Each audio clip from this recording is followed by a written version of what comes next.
Hi, this is Randall Kenneth Jones from On the Nose with Randall Kenneth Jones podcast on Awakened Nation. A huge shift is taking place on planet Earth. People seem to be waking up. Tired of the way things used to be, they are creating something brand new and changing the world we live in. My name is Brad Zales, and I get to sit down with the next generation of idea makers, the disruptors, and the game changers. Everyday people, just like you and me, from all over, who are doing amazing things to Awakened Nation. Hey, ladies and gentlemen, I have a good friend on today. He's not just a podcast buddy, but we've hung out, we've broken bread, we've shared a stage together. Mr. Randall Kenneth Jones, welcome to Awakened Nation. We don't have a studio audience. I want a studio audience. We would be we've been in front of a studio. We've been in front of an audience. Yes, we have. So it would be cool to have a studio audience here today. I can bring the dog back in. Filmed before a live studio audience. I can bring the dog in. Alexander can hoot and holler. So there you go. For those of you who don't know, Randy is the author of Show Me and also Ruby, which is a fantastic Christmas story that I think everybody will love. And I think it should be a Hallmark movie of the week, which we're going to talk about later. But Randy and I go way back. I mean, it's probably been almost a decade now. We've known each other. We do guest swapping and, we seek out each other's advice. And Randy has taken his Randall Kenneth Jones or Jones.show and transformed it now, renamed it, relaunched it, and it is now On the Nose. And the nose is KNOWS, meaning who knows what. And I love that you launched season 1 with Maria Ho, my friend. That was a smart move. Well, Maria Ho, one of the top, I think ranked number 2 in the world for women professional poker players. And when you rebrand what was already successful, I mean, Jones.show was the podcast, 5 years old. Susan Bennett, the original voice of Siri, is the announcer. And when I made a choice to rebrand, that is a risk. And Maria Ho, that's her world is risk. That's her world. I mean, that is how she lives and dies. That's how she puts food on the table. So she really was the perfect person to be the first guest on the Nose with Randall Kenneth Jones. Yep. I love that you did that. Now, your previous guests are a who's who list of people, which for those of you who don't know, Randy was writing a column years ago, and he went and created this massive Rolodex of celebrities that he got a chance to interview and talk about and everything. And when he decided to do the Jones.show, he just went into that Rolodex and called everybody. So you're like the most connected person in Hollywood, even though you were living in Florida at the time. And you connected with so many celebrities that a lot of us grew up with. I'm not just saying it's boomers. Everybody listens to your show, but you had the mom from E.T. on and Norman Lear. I mean, I grew up with Norman Lear, Okay, Norman Lear, Suzanne Summers, Cindy Williams. I lost them all. And I'm so grateful that I had that time. And I'm so grateful that I have captured part of their very special legacies. Yeah. Very, very, very grateful. Those are 3 shows that are incredibly important to me. But I'm going to say one thing about the celebrity component. I have such a reputation for interviewing celebrities. That's actually not a requirement. And what's interesting, especially if you're only listening, now granted, On the Nose with Randall Kenneth Jones is on YouTube. So there's a video component, just as there is with your show, and an audio only component. When you're listening to someone and they're saying something, you turned on something and you hear them, you don't know who they are. You don't know if they're famous or not.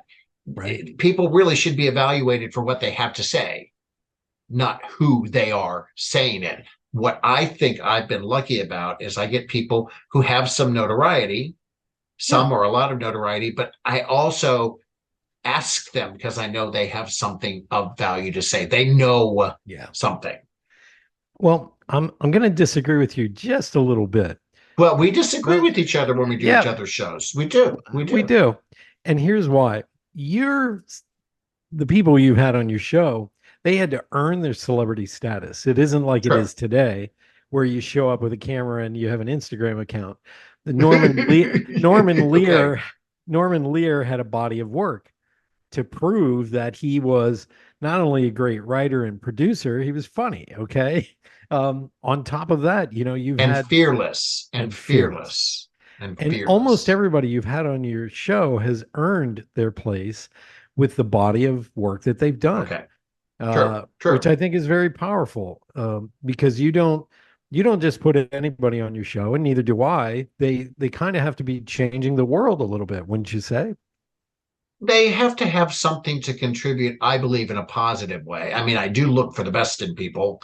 I unapologetically look for the best in people, whereas you love a little bit of confrontation. Yeah, You'll. and Yeah, I just I won't do that. I really tend to stay in my happy place. But that being said, even though she didn't do the podcast, I was recently asked to do an on-camera interview for a TV show. A Canadian production company is producing a TV show in the UK, and they're flying to mid-Missouri to interview me as a journalist who covered the Natalie Holloway case. wow, And that's yeah, I incredible. interviewed Beth Holloway, and she was in my column. She's featured in my first book. It is one of the most memorable interviews I've ever had because I walked in to that interview with my heart broken Wow, because of what this woman had endured, because of this missing child. wow, So even though it was many years ago now that I conducted that interview, and it was actually relatively short, it probably had more impact on me than almost anything I've ever done. And wow, they I was like, wow, you all did some digging to find me and put me on that list. wow. But yeah, they're flying from Canada to Missouri to talk to little old me. I have a challenge for you. You ready? To shut up and listen. Oh, okay, No, go ahead. no, Yeah, yeah, yeah, we both have that habit. yeah. We have that Um, problem. I want you to take your video footage of you interviewing Norman Lear and all the people you've interviewed and who are celebrities on television and film. And I want your son to re-edit them and submit them to the Museum of Television and Film in New York City. I love the idea, but many of my interviews are audio only. And that's fine. You can send that too, Yeah. but you may still have the archival footage. See what you can do. I don't know. I actually don't. I mean, like Norman, he and Cindy Williams and Norman were actually audio only. I will tell you, and I really want to do this. I think I'm going to re-release Suzanne Summers because she came dressed to the nines. She was beautiful. She was wonderful. She just looked fabulous. And I actually may release her on the video version because she clearly came to be seen. Yes. Yeah. And But I that's think a that's really going to, interesting idea. Thank you. Thank you so much for that idea. I have to sure. kind of go back and see what I got. I'm, See what I got. I'm listening to all this, and you've had Dog the Bounty Hunter on, and he came to your studio, your home, Yeah. and you have some video archive footage of that. So I thought, hey, why not submit it? Interesting. Well, you always no, one of the reasons let's say this, we bounce ideas off each other all the time. We agree, Yep. we disagree. We will get ideas and call each other at pretty almost any time, day or night. And that you need that person in your life. And Yeah. who is your Brad? Who is your Brad? I'm asking you that. Who's your Brad? Yeah. Hashtag who's your Brad? Who's your Brad? I mean, who can you pick up the phone and call anytime and say, got an idea? What do you think? Who's going to tell you the truth? And I vice agree. versa. I Yeah. agree. So let's dig in a little bit.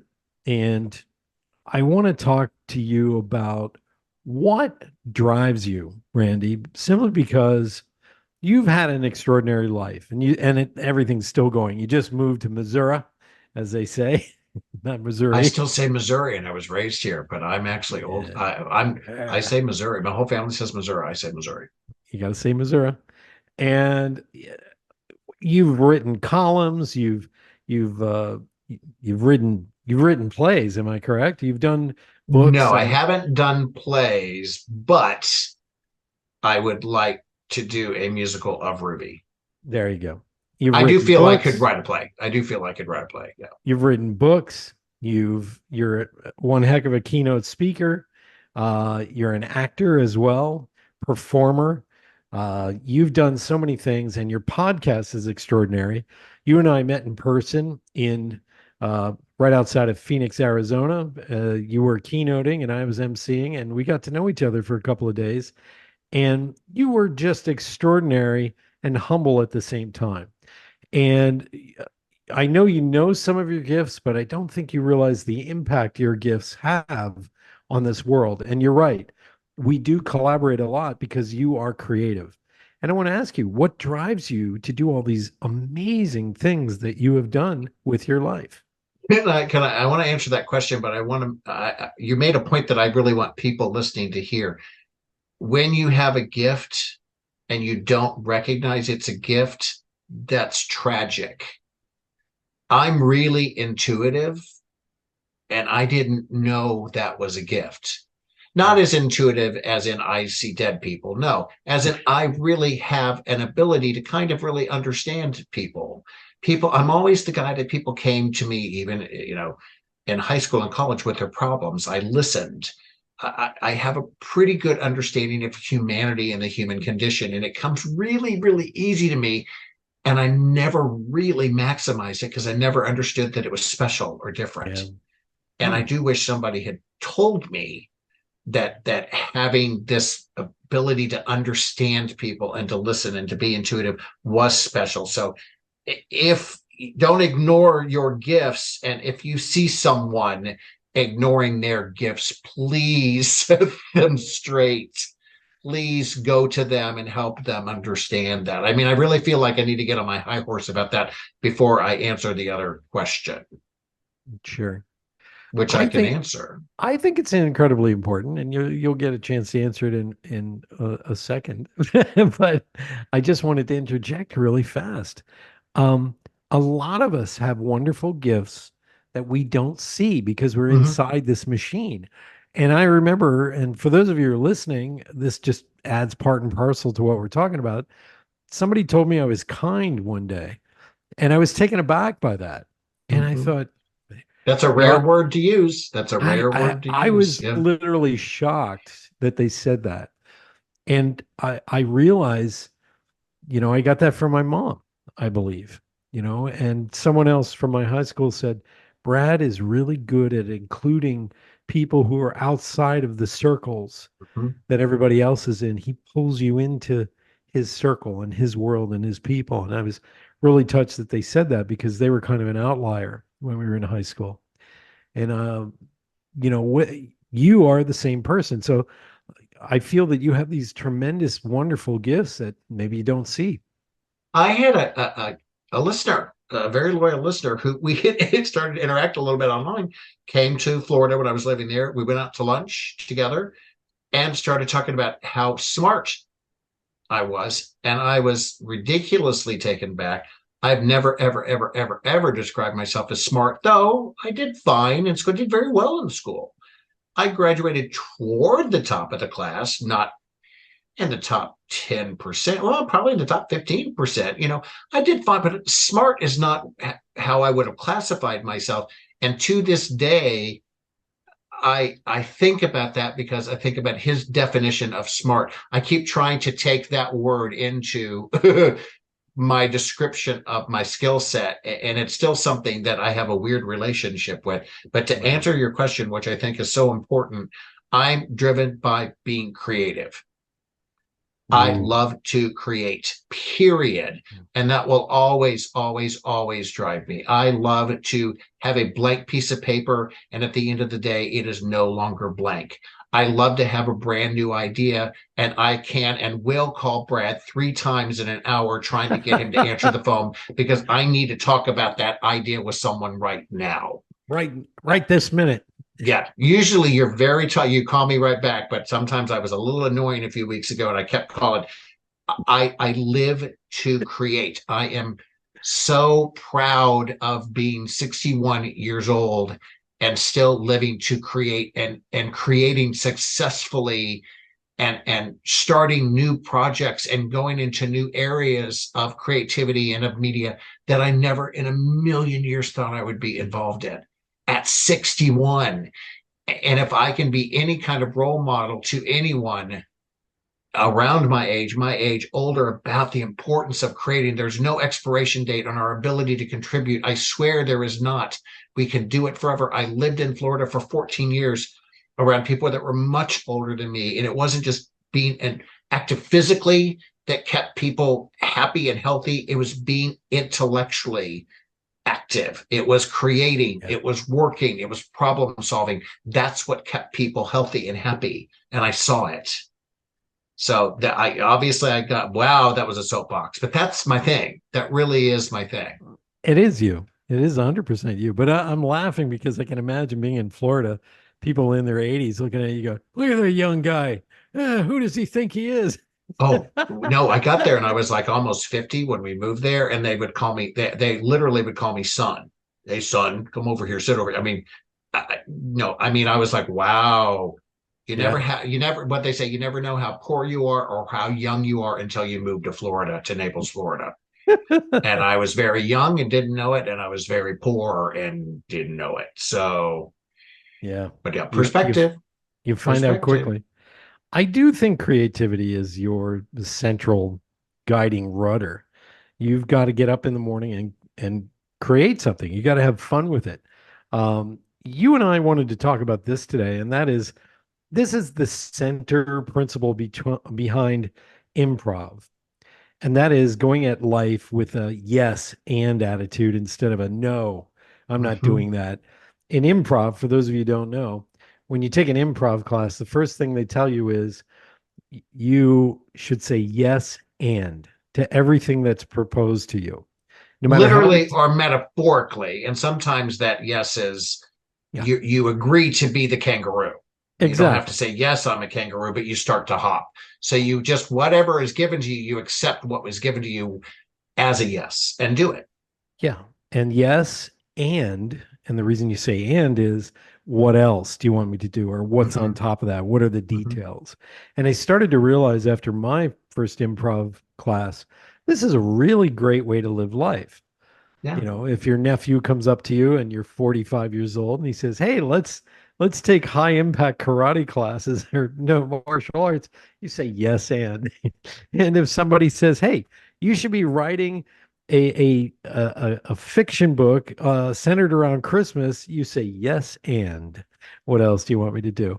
And I think that is how you are living life. Am I right with that, Randy? To a very large extent, yes. And it's also a problem when you don't know when to say no. I have a no problem because I can sometimes say yes when I should not say yes.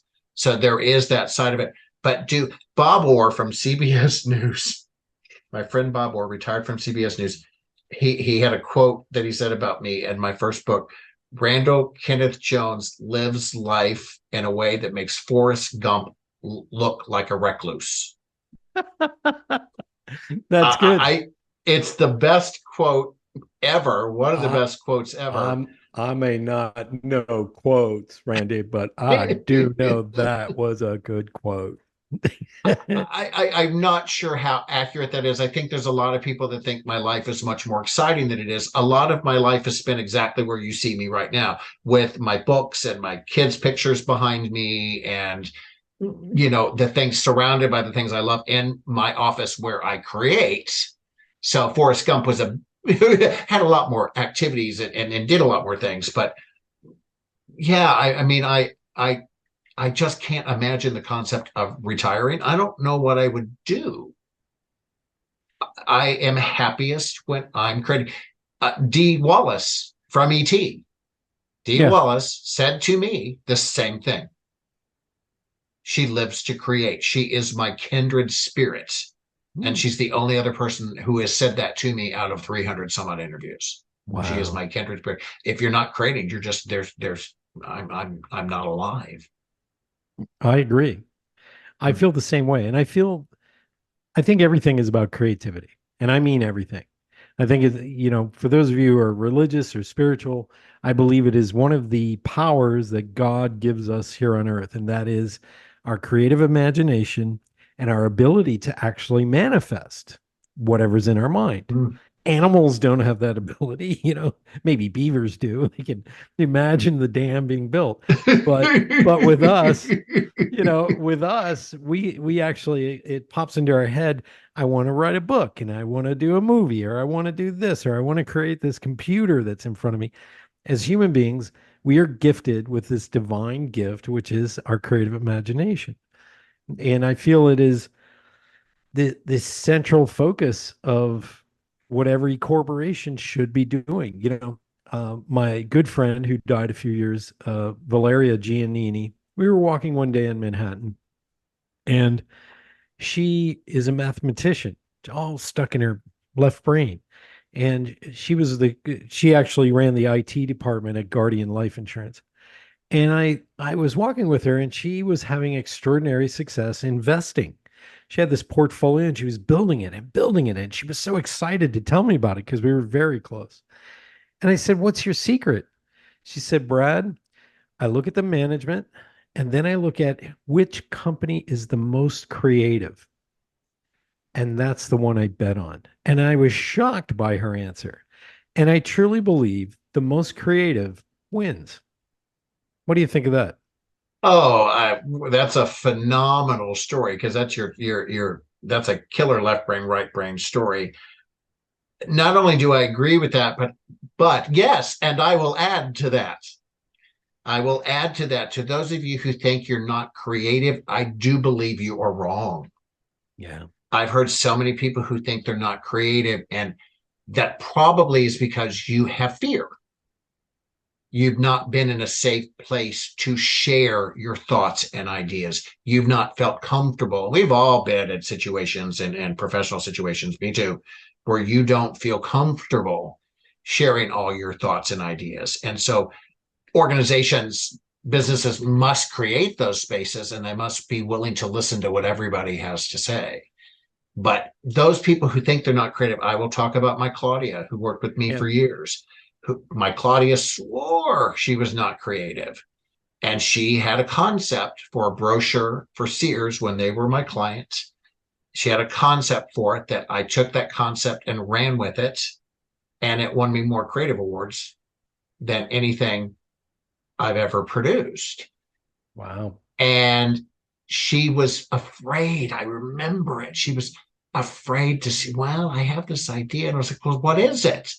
And she's literally working for the person who is the most open to creative thought of anybody. And she's still nervous about it. And, she had the concept that I was able to run with. Yeah. And I'm still grateful to Claudia. I mean, be a Claudia, hashtag be a Claudia. I do believe, and there are some people that would disagree with me and say everybody's not creative. That's not their skill. That's not the thing, their gift. But I would like to believe everybody, given the opportunity to be in a safe space, has that ability and should be heard. I agree. I said this in my first book, Liquid Leadership. I said, creativity is not just for artists anymore. It is for scientists, chemists. It's for business professionals. It's for the mom who has to stretch her budget and cook with a limited amount of, stuff in front of her hands. It's for the regular guy who has this concept of managing a company, but nobody will give him a shot. So he starts his own company. That's creative. How do you start a company with no capital, and you juggle and you maneuver and you do these dances that help you raise the capital you need? That's creativity right there. And so, I love hearing stories from people who don't think they're creative, and yet they turn out to be the most creative person there. I feel like I'm watching The Wizard of Oz, because the Scarecrow was the smartest guy through the whole movie. Doesn't think he's smart because he doesn't have a brain. Same with the Tin Man. He doesn't have a heart, but he's the one who's always crying, and he's the one who cares, and he's the one who tries to save Dorothy. And the Cowardly Lion doesn't think he has any any kind of, courage. And yet he's the one who dives through the window and goes into the castle first. We already have these things within ourselves. And we kind of, I, is it low self-esteem, or what is it that maybe keeps people back from this? I think it's environment. I think it's support. I think it is, well, it is low self-esteem. I'm having Dr. Judy Ho on my show shortly, Maria Ho's sister, who's a clinical psychologist. And I'd love to ask her that question, but low self-esteem, low self-worth. But again, I think it circles back to, are you in an environment where you feel safe sharing your thoughts and ideas? Now, that also doesn't mean that people are going to say yes to every idea you have. They don't with me. And sometimes I know it's a good idea. And to this day, it kind of irritates me that, I'm like, I know that's a good idea. It's worked before. It's good. I mean, I kind of hit a wall, and Yeah. I'm not able to convince the person to see it my way. And I have to persevere. I have to reshape, but I don't allow them. I respect their point of view. Right. They might have a different goal, but I don't allow them to impact my happiness that I came up with the idea. Now, that being said, like if I write something on a Friday and I get up the next day and I read it and I go, what was I smoking? I know, yeah, I know when my stuff is bad. I actually have a real I'm really good at being stupid. And by that, I mean, I'm able to look at my stuff with a disconnect, not connected to it. I'm ready to read. I can Yeah. look at my work. I can read my work and evaluate it as a different person, that it's not mine. And I know when my stuff is crap and I throw it out or fix it. Well, I think that's what separates the amateur from the professional. I was thinking about this the other day as I'm writing a book for a client, and I'm going in and I'm critiquing my own work, and I'm like, that's not good enough. I think that's the key, is you're able to critique your work and correct it at a professional level rather than just say, it's good enough, or you live with the mistakes or whatever. And I'm not saying I'm a perfectionist, but I think self-evaluation is good because I can do a design like my podcast, for instance. I've had a couple of guests where I've put a picture up and I'm doing a digital illustration and manipulating it. And I'm like, this is horrible. I'm not doing a good job Oh, here. And then yeah. I'll go and I'll look for a better photo and I find a better photo. And it's always the simpler. Keep it simple, Brad. And I think, It's the simple one, or it's the first idea. Have you had that happen where your oh first yeah, idea is the best, or a very close variation of the very first idea yeah, is almost always the best for me? I For me, agree. I agree. I also find that when I'm stuck, I do so. I walk the dog. That's Oh a yeah, really good. Yeah, I mean Alexander. that's Is a Alexander around? Alexander would know he was banished because we can't really trust that Alexander's not going to try to take over the interview. I know Alexander with his international fan base and his celebrity friends, my dog. He's a Labradoodle, right? What is No, he? he's an Airedale. He's an Airedale, Airedale. but let me tell you, I want Alexander's life. I mean, literally every decision that is made about where we go and when we do it and how we do it. And it at first is, how does it impact Alexander? Will Alexander be happy? How long will he be home alone? Will he have enough to eat? When was the last time he would pee? I mean, my world's about creativity and making a dog happy. Well, So I think that is 61 right there. okay, that's very true. That's very true. That's Yep, what yep, yep, 61 is. yep. Are we going to have yogurt, frozen yogurt for the third time this week? No, we're going to walk the dog. So let's talk about Ruby. You wrote a really fun read. I mean, it's like a combination of Golden Girls and a Hallmark movie of the week, and I love it. And you were working with Mark Victor Hansen on this book, and it might, and I hope my from my lips to God's ears, I really want it to be a Christmas movie because it is a fun read. It really is. Thankfully, you're not alone in that. That is my goal. I'm going to sort of back up and then get into the movie. Except my husband said to me recently, wow, you went really around the barn to get to that answer. But I said to a group, I'm really backing up, but I want to talk about the potential for the movie. I said to a group of teens when I spoke to them recently, young people, that you really are basically going to spend your life trying to get people to say yes to you. All right. Yes, you made this grade. Yes, you made the team. Yes, you got this role in the play. Yes, you can go to this college. Yes, you can have this job. Yes, I will marry you. Yes, you really spend your life looking for people to say yes to you. And when you're me and you, because you've been a stand-up, I haven't done stand-up, but I've been a comedian, a comedic actor. I've auditioned a lot. I've heard no a lot as an actor. I think I've heard no more than most people. You know, for those of us in any sort of competitive line where you put yourself out there on a regular basis, we hear no. And I think you spend your life looking for yes, not appreciating the value of no. Not K-N-O-W, like on the nose with Randall Kenneth Jones. The value of no. What does it mean? I have this new relationship with no. I'm the only one that needs to say yes to me at this point in my life. My husband needs to say yes to me. My children need to say yes to me. My friends need to say yes and no to me. You do both.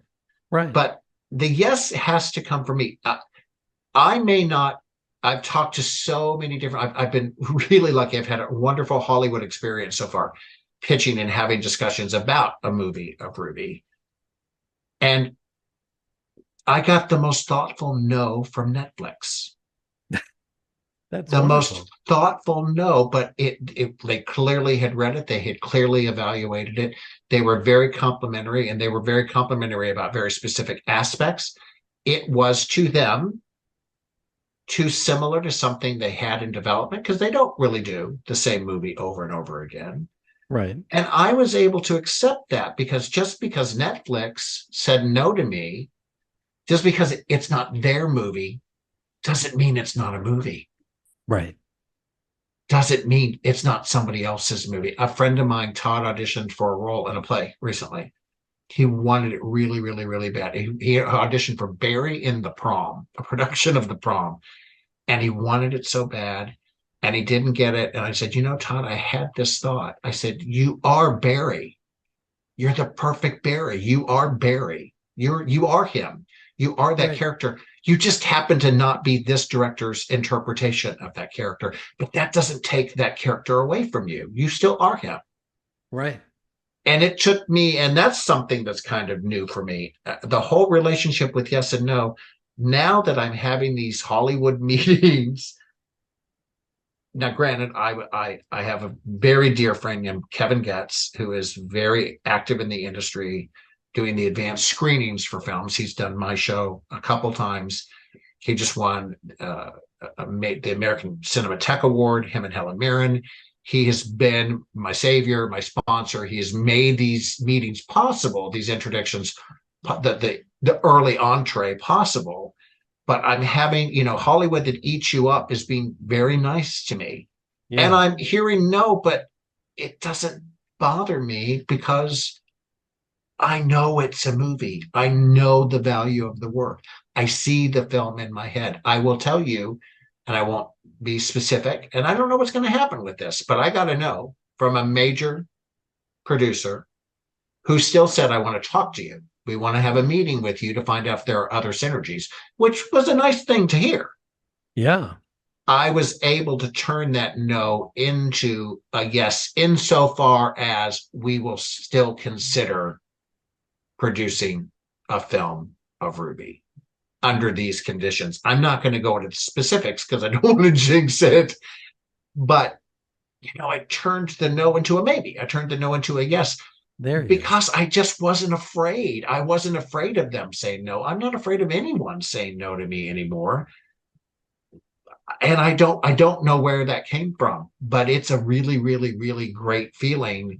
And that's kind of my new soapbox, is I don't want people to be afraid of the no's, understand them, respect them, truly learn from them, but say yes to yourself, believe in you. You're the only one who needs to say yes to you and those Yeah. select people in your life. It took me a long time to get there. Well, what do you say to somebody who suffers from nice guy syndrome, meaning they say yes all the time, they're walked all over? And I used to be a lot like this until I learned to say no. I have boundaries. What do you say to somebody who suffers from nice guy syndrome? Because nice guys, they say they they finish last. We know that's not true, but they do get walked all over because they always say yes. I was referencing that earlier. Actually, what I said about the yes and, that you do have to learn to say no. I've gotten better at saying no. It's how you say it. It's being respectful and appreciative of the opportunity. It's. I try to say it with respect. Thank you so much. This is an opportunity. This doesn't fit what I want to do right now. I said no to somebody called me last week and said, will you write this article for me? And I said, I would love to. I love working with you. This woman treats me so well as a writer. I said, I just don't have the bandwidth to do it. I cannot do it justice. That wasn't just a line. That was true. Yeah. I could not give her the quality of what she wanted from me, expected from me, because my time didn't allow for it. So there is a balance between always say yes. Mary Carrillo, sportscaster, former athlete, said to me years and years and years ago, I said, why are you successful? And she said, because I always said yes. I always said yes. I always say yes. And I love that. But there are those times, you are nice and you do have to say no. Yeah. I would love to ask that question of my friend Peggy Post from the Emily Post Institute. She would have the best answer for that. Yeah. She would have the very best answer for that. And let me tell you, for those who do not know Emily Post, emilypost.com, I still stand behind that family. I stand behind Emily's teachings. I stand behind how the family has updated those etiquette and civility books over the years. And I do ask myself constantly, what would Emily Post do? Or what would Peggy Post do? I ask myself that all the time. That's awesome. Well, all I remember is you led an improv class on stage in Scottsdale, Arizona, and the crowd went nuts. And you have to picture this, ladies and gentlemen. We had some heavy hitters as keynotes that weekend. We had Shea Hillenbrand, who is a Major League Baseball player, who's played for the Boston Red Sox, the Diamondbacks, the Dodgers, you name it. Very famous. And Lisa Guerrero, who is an investigative journalist, and she's on stage talking about being brave. And she had an early flight to get out of there. And when she was done, Randy was in charge of the next keynote. And that was not a good, that scared me to death. I was like, and no. you first of all, everybody said you were far more memorable than Lisa Guerrero. That was the Well, weird I part. don't. To this day, we have stayed in touch. She is my friend. I love her new book. She's been on the show twice. I'll have her back again. That was a very special relationship I developed with Lisa. Her concept of bravery is so special to me. So for me, she's wildly memorable from that particular event. Yes. I just knew that I could not compare myself to her. But what I try to do every time I follow someone on stage, when you follow someone in a meeting, whatever, try to find the connective tissue. Try to find, she had made a reference to a celebrity situation and her speech that I made into a joke to open mine. So there was a connective tissue between Lisa and I that made me feel like I could kind of plug in to her energy from that post. And that works, that really is something that works. I have to ask you this question. What do you think about taking the chance to ask boldly? Because you just described it. I think it's one of your best traits. I think it's what makes you a great interviewer. I think it's something that has made us friends because you are fearless about calling me and getting advice and vice versa. But you will ask outrageously, I know. And I see a lot of people sitting on the sidelines who are afraid to ask for even the most basic things. And so you said, why not be friends with Pat Benatar? Why not be friends with Lisa Guerrero? Why not be friends with Aaron Barakovich? And these people are on speed dial. And I look at it this way. I see a lot of people who hold back in life because they're afraid to just ask outrageously. But what's the worst that can happen? And what's the best that could happen? Let's talk about that a little bit. I think you're giving me a little bit more credit than I deserve, which, as my friend, that's your job to give me credit, and I Yes. appreciate that. Yes, Aaron is a dear friend. Pat is a dear friend. Lisa is a very important friend. I don't think I asked for those friendships. I think I just was me. Yeah. Every time I speak to someone, I believe they know how lucky I feel to be in that room with them. I'm pinching myself. I am thrilled to be there. I'm thrilled to have the opportunity. And I think that just shines through. And anytime, and I don't care how famous you are, anytime you're going to take the time to try to give me your best that I can record for my audience, I'm always going to be really grateful for that. That is something I'm always really, really, really going to appreciate. So I will say, when you have that celebrity phone number and you wonder, what are the rules? Because I have a situation now where with Ruby, the film, I am more or less become a producer of my own film in the works. I'm Right. representing myself, and I have to make some phone calls to inquire about some participation. And that's hard to do. But at the Right. same time, if I wrote a book that is a charming book and people have told me, and certainly it got endorsed really well, and I'm calling someone to say, I have this to offer you, I should feel pretty good about making that phone call. I don't think you Yeah. can ever feel bad about reaching out to somebody to try to offer them something that can benefit them, or provide benefit to them or enhance their life. I work with a nonprofit that helps put kids in Immokalee, Florida into college, from a migrant farming community into college. I have no problem with asking a wealthy person I know to give me a check. None. I will never have a problem asking a wealthy person to give me money to help put a poor kid in college. I'm never going to have a problem with that. So Right. but I'm looking in a mirror as I say this stuff, because it is hard. It's a balance. I have a ridiculously famous person's email address that I got by accident. I won't even say who. Mm. Ridiculously high profile person in Hollywood. I have their email address, and I'm like, wow, I can probably play that card one time. I can use that email address one time. When and how do I use it in a way that I can achieve success and not really have it backfire? I give Right. a lot of it, I will tell you, I give a lot of it thought. I guess to really answer your question, I give a lot of it thought. I give things time. I'm not patient, as you know. We're on record. I'm not patient. I'm Really? not patient. It Really? took me, Really? I didn't yeah, notice that. yeah, I'm not patient. I am in year 3 of trying to get Carol Burnett to do my show. Oh, that would I'm be in year 3, awesome. and I will keep asking, and I will keep following their direction, and I will not give up. That's powerful. Hmm. Hey, folks, I want you to tune in to On the Nose with Randall Kenneth Jones. And we're going to play a short clip from his latest episode with Maria Ho. Roll the tape. Risk taking always came very naturally. And so when I found poker, it just seemed like the perfect fit for my personality type. Do you know why? What about you? What in you? What in your background? What in the way you were raised made you a risk taker, made you fearless? I just admire it so much. Ginger Z from ABC, very good friend of the show. Same way. Total risk taker. Lisa Guerrero from Inside Edition, good friend of the show. Same way. Risk taker. Me, not at all. What in you made this happen?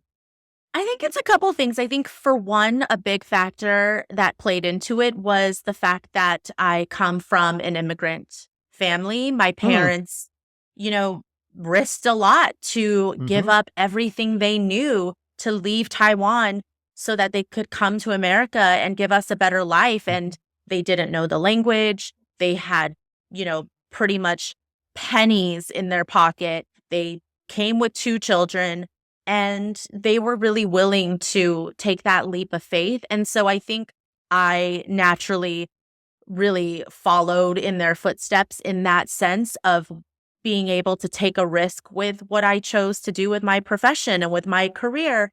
But also, I think being the youngest of 2 helps, because my sister followed the straight and narrow. And, God bless her. There's nothing wrong with being, teacher's pet and the perfect, ideal first child for my parents. I don't resent her for that or anything, but she was a None of this perfectionist. surprises me. She's not described herself this way. This tracks. This tracks for our Dr. Judy. Yeah, Totally, totally right? tracks. Yeah.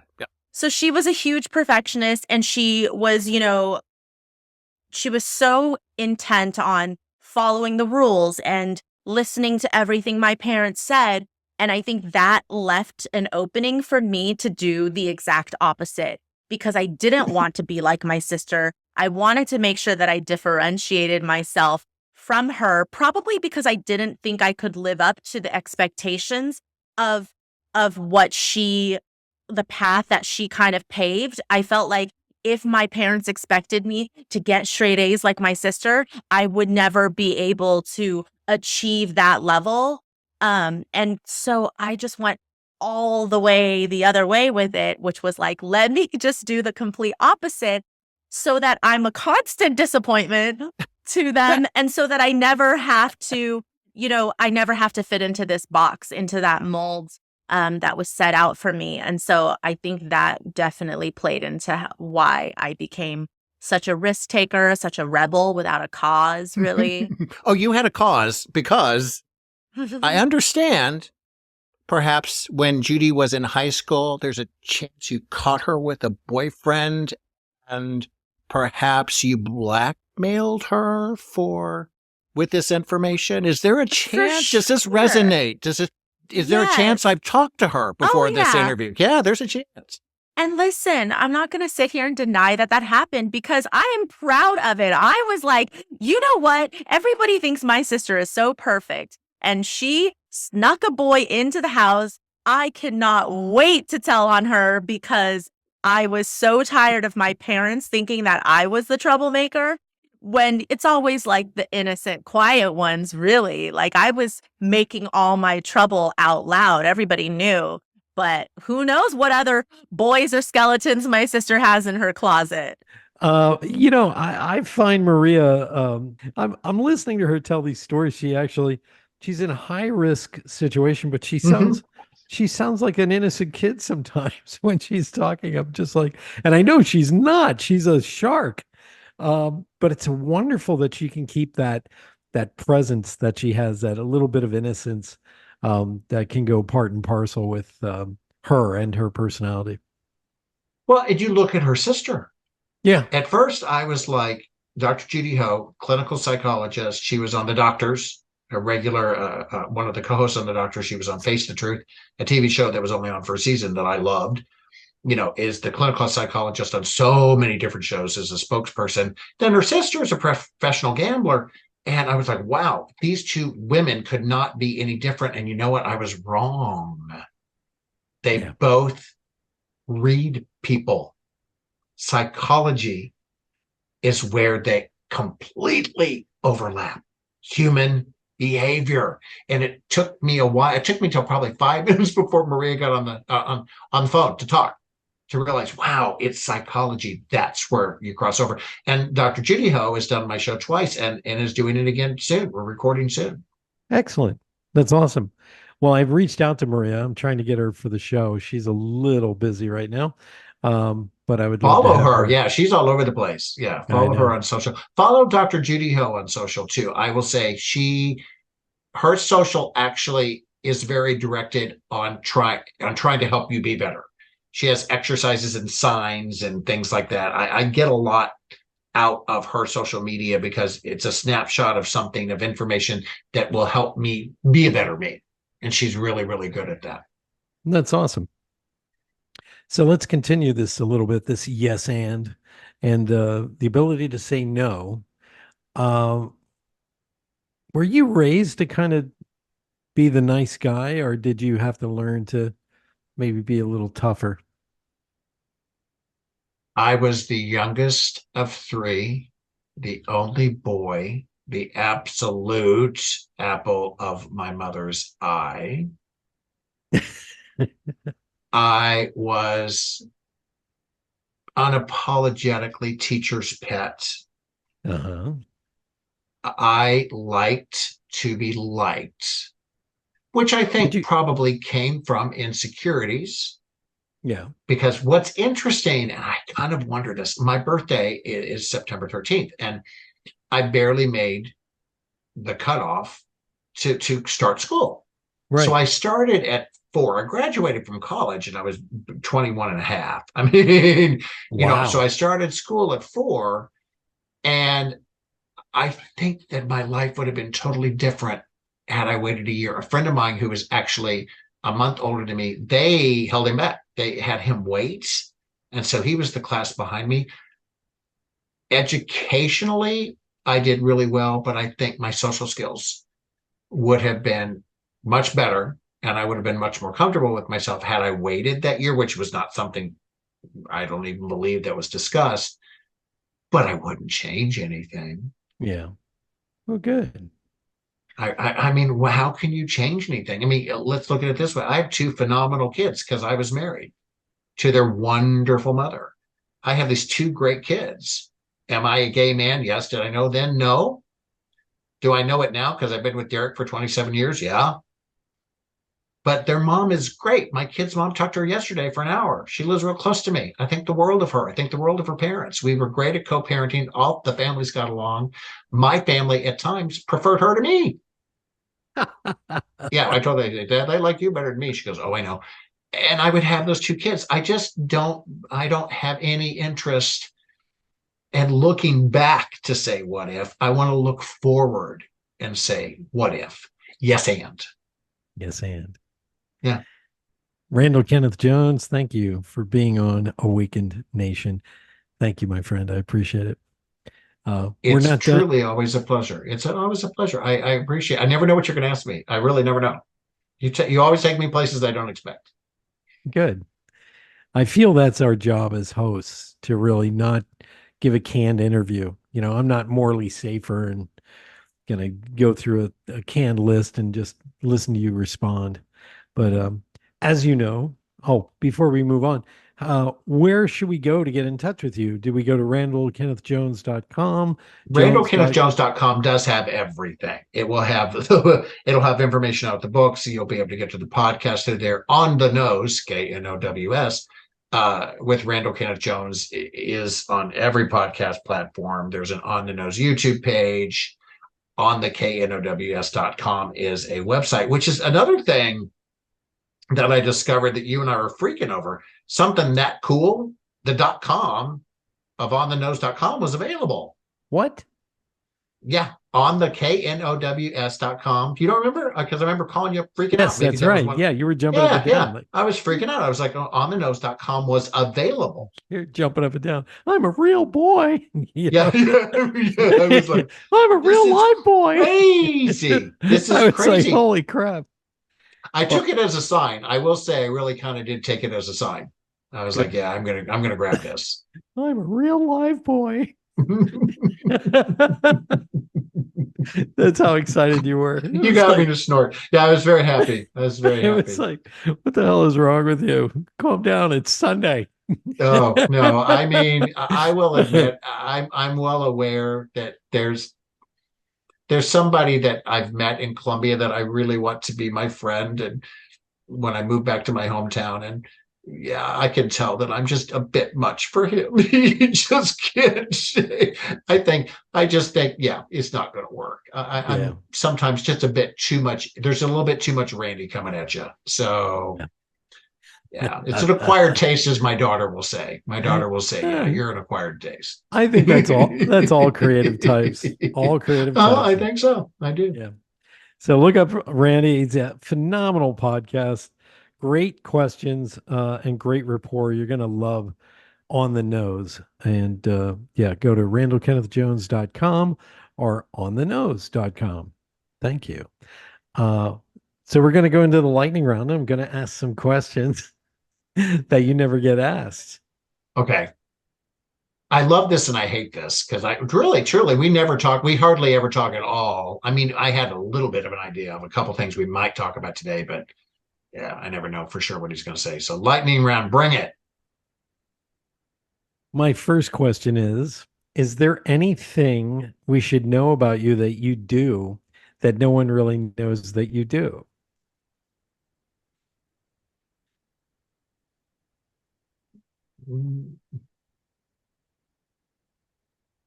No, I'm going to answer that a little bit differently. Sure, go I ahead. I do a lot of different things. I just went to my first audition as an actor since moving back to Missouri last weekend. Acting. That's out there. I think that's known. I'm really going to answer this very differently. It's okay to be a lot of different things. What's not okay is for you people listening to not try to get to know the total person. Right. I have to tell you a story. I have to tell you a story because this is you're not expecting me to go here. Love Laverne and Shirley story. Eddie Mecca, Carmine from Laverne and Shirley. I was so lucky. He came to see me in a show. He's featured in my first book. I spent time with him. He made me look calm. Let me tell you, Eddie Mecca was on fire. He was bounced off the wall. He made me look calm. Love this man. He told me that when he got hired to play Carmine on Laverne and Shirley, Gary Marshall, the producer, hired him to play a boxer. That's what he was hired to play. Carmine, the big ragu, a boxer. Gary Marshall said, I want to understand the full you. Sets down, I want to understand everything you can do. I want to understand your entire bag of tricks. And then he finds out he can sing and he can tap dance, which is why Carmine became this incredibly different character for the 70s, the macho boxer who sang and danced, because Gary Marshall took the time to find out everything he could do. So many people I have worked with in the past, they don't take the time to find out everything I can do. And either I speak for their group or I host something for them or I write for them, but they try to keep me in a lane that is what they think I'm best at because that's the only thing they've tried me at. I think that's a tragedy. I think that's a tragedy for creative types, for people. Get to know the full person. You did not expect that big answer, but man, you struck a chord. Yeah, you hit the nail on the head. I do believe that. I am known for a particular set of skills, and those skills put me in a box sometimes. And people don't realize, I've done voiceovers for some major video games. I've done creative work. It's just they You've think done stand-up. You're a one. writer. People don't know you can write. You're a writer. They don't know you can write. I mean, when you do stand-up, you're going to have an understanding of the way comedy is structured because you have to do stand-up. And if you're going to work with someone, take the time to get to know them and everything they can do. And that's something people just don't do. They don't. And I think, it goes back to two things. I think we're in a hurry. We're trying to make money. And number two, we kind of take people at face value. It's hard to go deep when we've been taught to walk down the hall and go, hey, how you doing? Hey, I'm doing good. And that's it. That's the interaction. Instead of, hey, how you doing? And you stop and you listen. And I think we don't do that anymore. Did you see that we have product placement? Yeah, I actually drank Smart Today's water. story is brought to you by Smart Water. I swear I can tell the difference. I swear I think it's better. I drink it because I think it tastes better. I swear I do think it tastes better. In a world of dehydration, Smart Water stands alone. One man, I love Smart Water. Randall Kenneth Jones and Arnold Schwarzenegger are fighting for water rights in the desert. Oh, water rights? We're Yes. doing a water thing. We got to hit Brockovich in there somewhere. Get down. Get down, Randy. Get down. Yeah. We're gonna have fun with that. My second question is, do you have a favorite memory?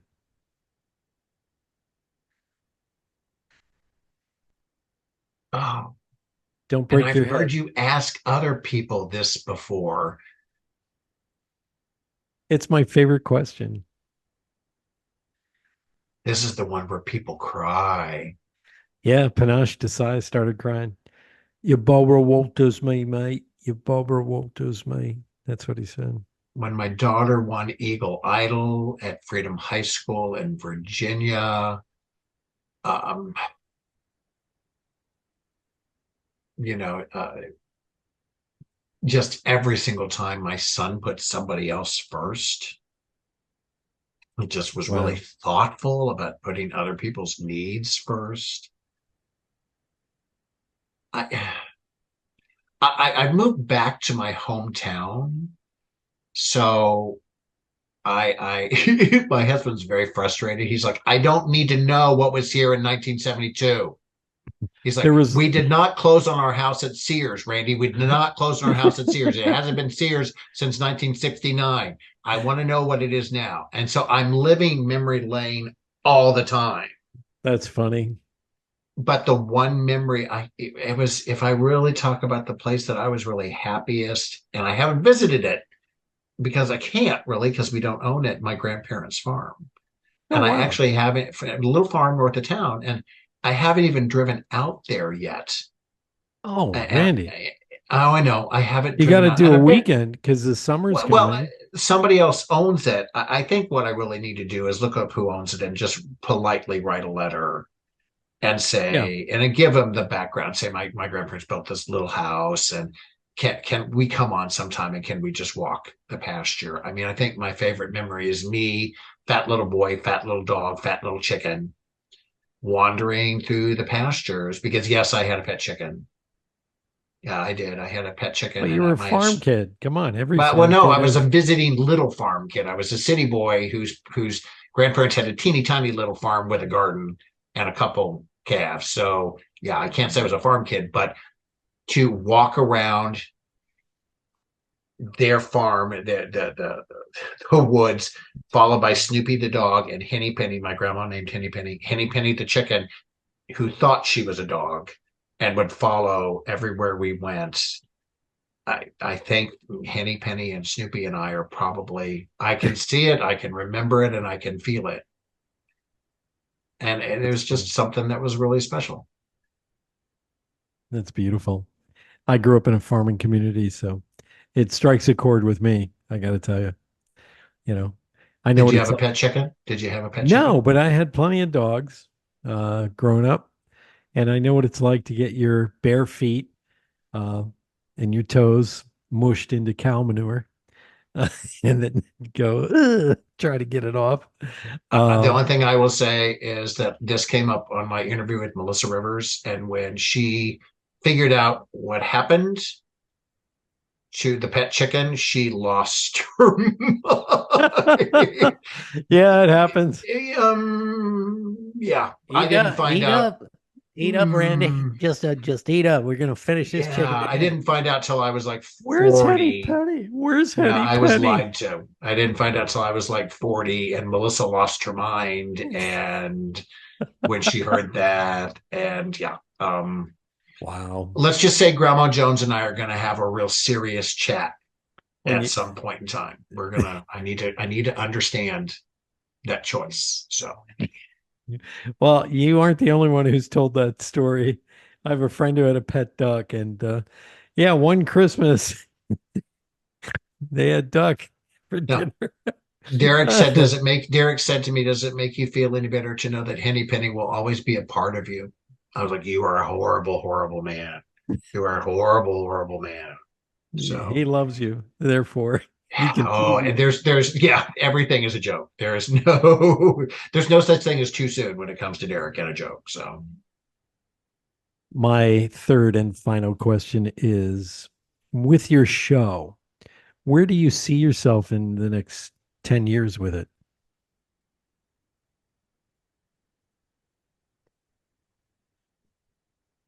I'm thrilled that I have a quality video representation now. As you know, I always did audio.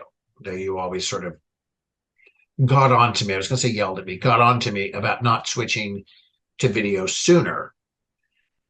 I feel like because my son is a filmmaker, he's able to produce a quality product for me. I really would love to see it continue to grow. I would love to see it talk to more people, touch more people. I am well aware that I'm going to be an advocate for aging. It's not, and I've never said it before. I've known this. I was a competitive speaker in junior high. And one year my topic was the rights of the elderly. That's probably the word I used then.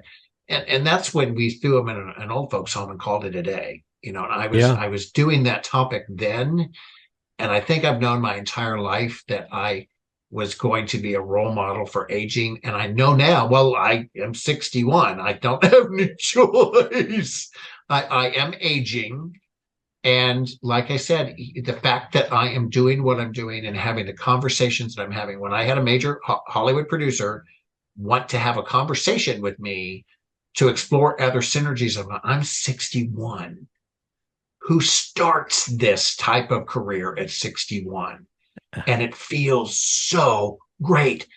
And if I can inspire anyone to continue to pursue dreams, not just pursue dreams, but create and live and be alive and say yes to themselves and not let other people's no's bother them, because it doesn't matter. I mean, I do believe I'm going to be more and more and more known as an advocate for aging than anything. I had to shut that off because my at this time of day I get this guy who comes around. He's the ice cream man, and he plays those songs. Let me Oh look yeah, this he's up done real that quick. before when we've been on. I Yeah, thought he was the guy who comes along and opens the raincoat and starts coming by your window. And that doesn't get any attention in Vegas. Trust me. oh yeah, Hold that on. would, yeah. There, I gotta use this as a. There was somebody who got an Oscar at 70, wins an Oscar at 75 years of age. Jack Palance. No, no, Well, no, he got he his got first. one for City Slickers. Yeah, but he spent his whole life, um, actually, in the business. The Oh, somebody who popped up out of nowhere and Yeah, got. let me just tell the story. Um, there, you never know when you're going to peak or when you're going to hit that success level. And there is a guy, I forget his name, but he won his first Oscar at 75 years of age. And his mother always told him, you're going to peak someday. You're going to win. You're going to do something. He goes, well, now, Mom, is the day. And he held up the Oscar. And, I don't think we ever just fade out. I mean, that might have been the previous generations, but you and I have grew up in farming communities. I mean, I still saw farmers going out in the field at 75, Mhm. milking cows and things. So I'm not one of these people who sits around and, like you, I don't see myself retiring. I'm just going to reinvent myself, what I really want to do with my life. And I really applaud you and support you any way I can if you become an advocate for aging, because I'd like to maybe become an advocate someday for longevity. You and I are the same age, and I've come across a lot of things that you and I are probably just discovering. Wow, ageism is alive and well. Oh, It's it's being kept way quiet. alive and well. It shocked me. It shocked me at 50. I probably started noticing at 55 Yeah. because you get dismissed. You start to get dismissed, and I was not prepared. Ageism is alive and well and living in the United States of America. Oh yeah, Yeah.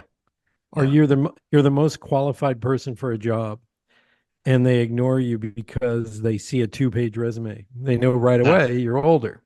or you have a few dates on there. And so, yeah, ageism is alive and well. So I can see you being an advocate for aging.